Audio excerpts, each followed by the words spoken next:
Now, with the uncertainty presented by the outbreak of the coronavirus, prices of food items on the market have seen an increase and they're expected to continue to increase in the coming months. Ghana has confirmed 132 cases so far, and this has sparked some fear amongst the public, causing them to indulge in panic buying. Joining us to evaluate the trend and what to expect with the prices of food on the market is Francis Danso, his content manager for Isoko Ghana Limited, agri service providers. Great to have you on the marketplace.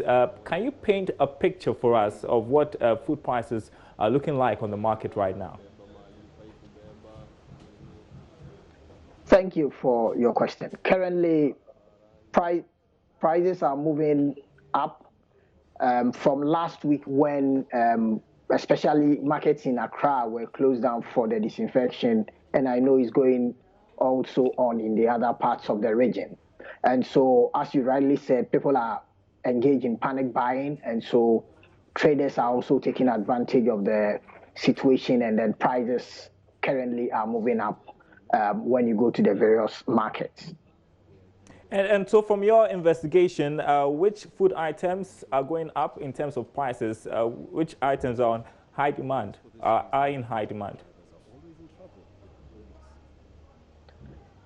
So when you currently look at, we have vegetables which people are also trying to stock.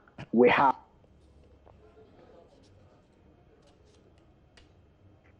gari, there is maize, beans. They are all prices of these commodities have started seeing increases because people are trying to stock them because they can store for long, and in period where people are talking about total or partial lockdown, they want to prepare themselves before any such announcement is made, and so this is causing the prices to move up. All right. So, for example, from yesterday, you can get just one tomato costing 2 cedis in some markets within Accra. So you can see to the extent to which prices are increasing. And so this is going to go on for a while whilst you try to fix this situation with the coronavirus pandemic. What do you expect the future to look like in terms of pricing of food items? And now that there is a debate of a lockdown as well. So if there is going to be a lockdown, whether partial or total, once the announcement is made, from the period the announcement is made till the time the lockdown takes effect, you are going to see a lot of price movements, because then people are going to, again, continue to stockpile. Even if they do not need those things, they will want to buy and be sure they are safe and they wouldn't be moving out. And so from that period, from now till when we get there, people will continue to speculate, and so prices will continue to move.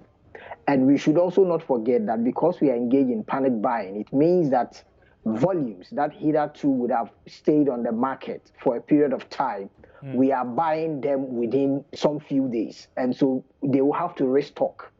And restocking also has its own challenges, because if they go and they do not get, most often they were relying on the other neighboring countries, especially tomatoes and some of the other vegetables. Now that almost every country is shutting down, it means that it is also going to have an effect on pricing and on the quantities that we may get on the market to buy, even if you have the money to buy it. So my shock was, for instance, last week over the weekend when people went to the market, we're hearing stories of the price of gari, which maybe was selling at 8 cedis, going up by as much as 15 cedis, almost doubling. How can government intervene in these times to avoid hoarding and profiteering?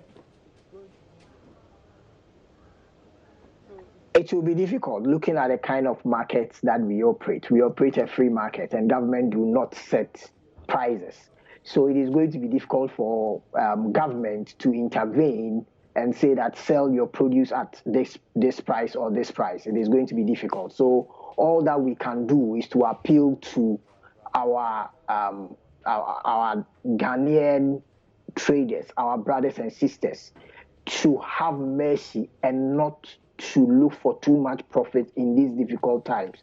Because what will be the essence of you getting all the money and then someone starving to death? When this whole thing is over, who are you going to get to come and buy from you? And so it is something that we need to understand as a nation and as Ghanaians, that this is not the time for us to look for too much profit when we are selling goods.